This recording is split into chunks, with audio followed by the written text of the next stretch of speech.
বিভিন্ন রাজনৈতিক দলের নেতা ও কোটা আন্দোলনের শিক্ষার্থীদের কারামুক্তের সর্বশেষ খবর জানাতে ঢাকা কেন্দ্রীয় কারাগার থেকে যুক্ত হচ্ছেন সহকর্মী সাজিদ আরাফাত। সাজিদ জানাবেন, কেরানীগঞ্জ থেকে এখন পর্যন্ত কতজন বন্দী মুক্ত হয়েছেন, এখনো বাকি আছেন কতজন?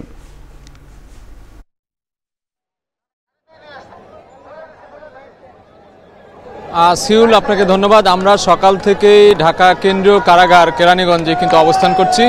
এই মুহূর্তে বিকেলের যে দৃশ্য আমরা দেখছি, এখানে বিভিন্ন রাজনৈতিক দলের নেতাকর্মীরা কিন্তু ভিড় করেছেন, স্বজনরা ভিড় করেছেন, দলীয় কর্মীরা ভিড় করেছেন। অর্থাৎ একেবারে পুরো জায়গাটি যদি দেখাতে চাই, সবাই কিন্তু তাদের নেতাদের যে এখান থেকে আজকে কারাগার থেকে মুক্তি দেওয়া হচ্ছে তাদেরকে নেয়ার জন্যই কিন্তু এখানে এসেছেন। ফুলের মালা এবং ফুলের তোড়া দিয়ে কিন্তু অনেকে শুভেচ্ছা জানাচ্ছেন। আমরা দেখছি এই মুহূর্তে যে বৈষম্য বিরোধী আন্দোলনের একজন শিক্ষার্থীও কিন্তু বের হয়ে আসছেন, আমাদের ক্যামেরায় কিন্তু দেখাচ্ছি আমরা।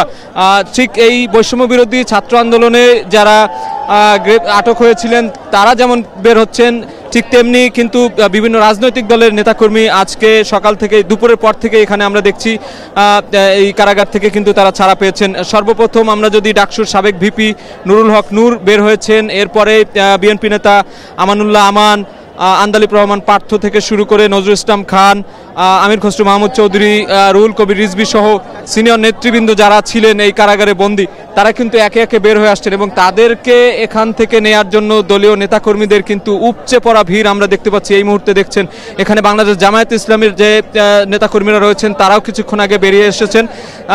স্লোগানে তাদেরকে, সেই নেতাদেরকে কিন্তু গাড়িতে করে ফুলের তোড়া দিয়ে শুভেচ্ছা জানিয়ে এখান থেকে নিয়ে যাওয়া হয়েছে।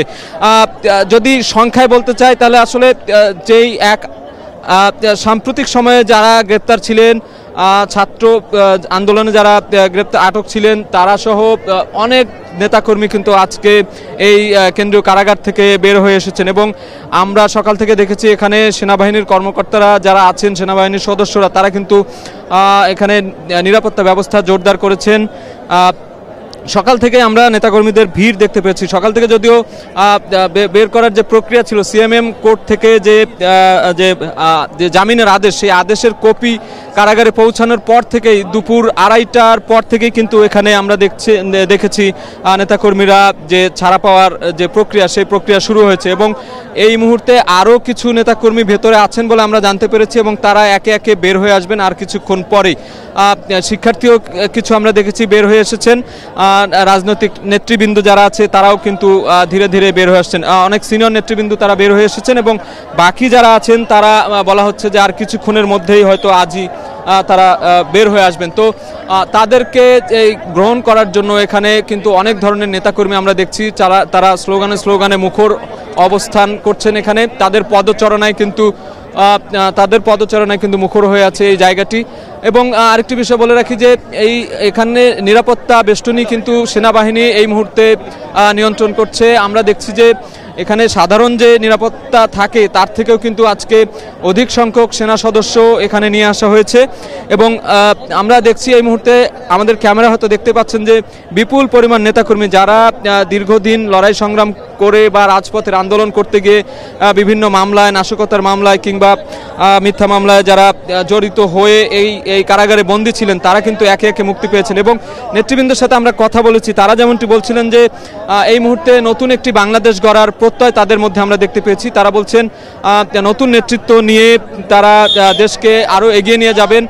যে নতুন প্রেক্ষাপট তৈরি হলো রাজনীতির, সেই নতুন প্রেক্ষাপটকে তারা আরও সুন্দরভাবে সুন্দর রাষ্ট্র গড়ার যে প্রত্যাশা, সেই প্রত্যাশার কথাই আমরা কিন্তু তাদের কাছ থেকে শুনেছি। এবং একটি কথা বলে রাখি, নুরুল হক নুরু কিংবা আন্দালিব রহমান পার্থ, নজরুল ইসলাম খান, রিজভী সবাই কিন্তু গণমাধ্যমে কথা বলেছেন, তাদের প্রত্যাশার কথা জানিয়েছেন যে, এবং তারা এটিও বলেছেন যে এই যে বৈষম্য বিরোধী আন্দোলন, ছাত্রদের যে শিক্ষার্থীদের যে আন্দোলন, সেই আন্দোলন সফল হয়েছে। সেই আন্দোলন সফল হওয়ার ফলেই কিন্তু এই যে বিজয়, সেই বিজয়কে তারা একেবারে ইতিবাচকভাবে দেখছেন এবং আগামীতে যে অন্তর্বর্তীকালীন সরকার গঠন করা হবে তাতেও যেন শিক্ষার্থীদের যে মতামত, সেই মতামতকে যাতে ইতিবাচকভাবে গ্রহণ করা হয় সেই বিষয়টিও কিন্তু তারা জোর দিয়েছেন এবং সবাইকে মিলেই একটি সমৃদ্ধ বাংলাদেশ গড়ার, নতুন বাংলাদেশ গড়ার প্রত্যাশা তারা ব্যক্ত করেছেন।